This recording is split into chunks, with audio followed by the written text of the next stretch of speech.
अकबराचा पोपट. एकदा एक गरीब माणूस राजदरबाराला भेट देतो. त्याने त्याच्याबरोबर एक सुंदर पोपट आणलेला असतो. तो महाराजांपुढे पोपट सादर करतो.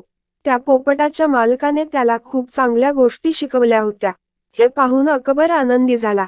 महाराजांना तो पोपट खूप आवडला. म्हणून बादशहा तो पोपट आपल्याकडे ठेवून घेतात व त्या माणसाला योग्य ते बक्षीस देऊन दरबारातून जायला सांगतात. आता अकबराने त्या पोपटाला काहीही विचारले की तो लगेच उत्तर द्यायचा.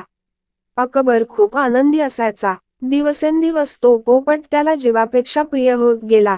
त्यांनी त्याची राजवाड्यात राहण्याची शाही व्यवस्था करण्याचे आदेश दिले. अकबर बादशहाने नोकराला सांगितले, या पोपटाची व्यवस्थित काळजी घे व त्याला वेळोवेळी खाऊ घाल व त्याच्याकडे व्यवस्थित लक्ष दे. तो आजारी आहे किंवा मेला आहे अशा प्रकारची कोणतीही बातमी घेऊन माझ्याकडे येऊ नकोस. जर तू अशी वाईट बातमी माझ्याकडे घेऊन आलास तर मी तुझे डोके धडापासून कापून वेगळे करेल. तो नोकर पोपटाची खरोखरच नीट काळजी घेत असे. तरी सुद्धा एके दिवशी तो पोपट आजारी न पडता मेला. हे पाहून तो नोकर खूप घाबरला. त्याने मनातल्या मनात विचार केले की जर मी हे सांगायला महाराजांकडे गेलो तर त्याचवेळी माझा मृत्यू निश्चित आहे आणि जर मी आत्ता याबद्दल कळविले नाही तरी सुद्धा काही दिवसांनी महाराजांना हे समजेल. तरी माझी शिक्षा ही मृत्यूच असेल. मी आता काय करू? त्याला काहीही कळत नव्हते की आता काय करावे. तो नोकर बिरबलाकडे गेला व त्याला सर्व हकीकत सांगितली. बिरबल त्याला म्हणाला, काही काळजी करू नको, मी स्वतः बादशहा अकबरांशी बोलतो. बिरबल महाराजांकडे गेला व म्हणाला, महाराज तुमचा पोपट. बिरबलने त्याचे वाक्य पूर्ण करण्याच्या आतच, माझा पोपट. अकबर म्हणाला, काय झाले त्याच्याबरोबर? मग बिरबल म्हणाला, विशेष असे काही नाही महाराज. परंतु तो अकबर उतावेळपणे बोलला, मला एकदा सांग बिरबल, तो मेला आहे का? बिरबल म्हणाला, नाही नाही महाराज, तुमचा पोपट तर मोठ्या संन्यासीमध्ये परिवर्तित झाला. त्याचे आकाशाकडे तोंड आहे व तो डोळे बंद करून पाठीवर झोपला आहे. मग तो का सांगत नाही की पोपट मेला आहे म्हणून?